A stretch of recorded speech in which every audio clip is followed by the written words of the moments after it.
Sir, આપણે જોઈએ તો અત્યારે ઘણા લોકો હોય છે કે જે આટલા બધા સફળતાની શિખરે હોય છે, પરંતુ આપણે જોઈએ કે એક એવો સમય આવ્યો છે આપના જીવનનો, કદાચ આજે અનેક લોકો આપને ઓળખે છે, ચાહે છે, ખૂબ પ્રેમ કરે છે. અમરેલીથી લઈને અમેરિકા સુધી, કચ્છથી લઈને કેનેડા સુધી દરેક લોકોનો કદાચ કહી શકાય કે જે પ્રેમ અત્યારે અવિરત મળી રહ્યો છે. અનેક લોકોનું સપનું હોય છે. સર, ક્યારેય વિચાર્યું હતું અહીં પહોંચવાનું? કૃપાલસિંહ, વિચારવાનું તો દૂર, આવો ખ્વાબે જોયું નહોતું.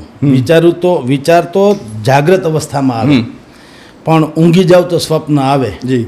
આવો તો ખ્વાબે નહોતું. તો અમારી જર્ની તો ઠીક, હું સોમનાથ તાલુકાના પહેલાં વેરાવળ તાલુકો હતો, પ્રભાસ પાટણ વેરાવળ, પછી સોમનાથ સૂત્રાપાડા હવે થાય છે ને એ તો બધું નવીનીકરણ, પણ પ્રાચીની બાજુમાં પીપળવા.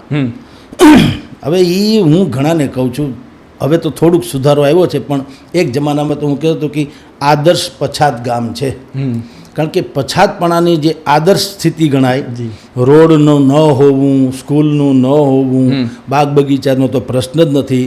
ગામમાં એક ઢુંબા જેવું ગામ, એમાં અમારો જન્મ ને ત્યાં અમે 4 ધોરણ ભણ્યા, અને આમ તો એ જ ભણ્યા, પછીથી તો બધું ગોટાળો છે. એ 4 ધોરણ ભણ્યા, પણ એમાં ગૌરીશંકર બાપા અમારા શિક્ષક હતા. એ મારીને તોડી નાખે. વાત નહીં, એક વાત મારે એટલે ઢોરને મારે ને એમ મારે, મારકણા ઢોરને મારે એમ.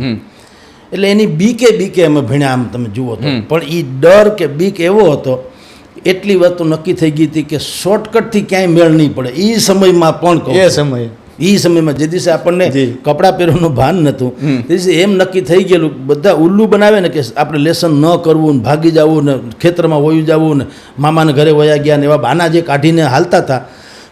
મેં એ જોયું કે એ મેળ પડે એમ નથી, એ નક્કી છે. આપણે આપણું કરે છૂટકો છે. જી, નો શિકાયત. હા, કોઈ શિકાયત. અને પછીથી તો એ ધ્રુવ પંક્તિ થઈ ગઈ મારી લાઈફમાં. મેં ક્યારેય, હું તમને કહું, હું હંમેશા કહું છું ભાઈ, શિકાયત છે ને એ ક્યારેય સમસ્યાનો ઉકેલ નથી હોતો. રાઈટ. શિકાયત નહીં. તમે યાર નિર્મળ પાણીની જેમ જીગા કરી લો. કોઈ દિવસ ઝરણાના પાણીએ એવું નથી વિચાર્યું કે અહીંયા ઝાડવું છે, અહીંયા પર્વત છે, અહીંયા પથ્થર છે, અહીંયા ખાણ છે, અહીંયા વળાંક છે, અહીંયા ઈધર છે, અહીંયા ઉધર છે. એ ગમે એમ કરીને એનો રસ્તો કરીને નીકળી જાય, અને મને લાગે એટલે જ નિર્મળ રહે છે અને પીધા યોગ્ય રહે છે. ખાબોચિયું જ્યાં પેક થઈ જાય, બસ મારામાં કોઈ આવી નહીં કે હું કોઈમાં જાઉં નહીં. આઈ એમ સમથિંગ. એ ડખો અને એ ખાબોચિયું ગંધાઈ જાય, એ પછી પીધેબલ ન રહે. આ દરિયાને ફરતે જો મને લાગે ત્યાં સુધી આ જો કિનારો ન હોત ને તો જગતમાં સૃષ્ટિમાં પાણીની તકલીફ જ ન હોત. વાહ. આખો દરિયો છે પણ એને કિનારો કોલર છે, આઈ એમ સમથિંગનો. એ કોલર છે એટલે એમાંથી એક ચકલું કોઈ પાણી નથી પી શકતું. રાઈટ. અને નાનું એવું નાળું હોય ને ચોમાહામાં તો કેટલાય ઝાડવાય પીવે, કેટલાય પશુએ પીવે ને કેટલાય સારી જગ્યાએ હોય તો માણસો પીવે. તો ખળખળ વહેતું રહેવું જોઈએ. એ નાનપણથી ખબર પડી, અને શોર્ટકટ ક્યાંય નથી હોતો એ પણ મને 4થા ધોરણથી ખબર પડી. એટલે બધું ડીંડક હાલ્યું.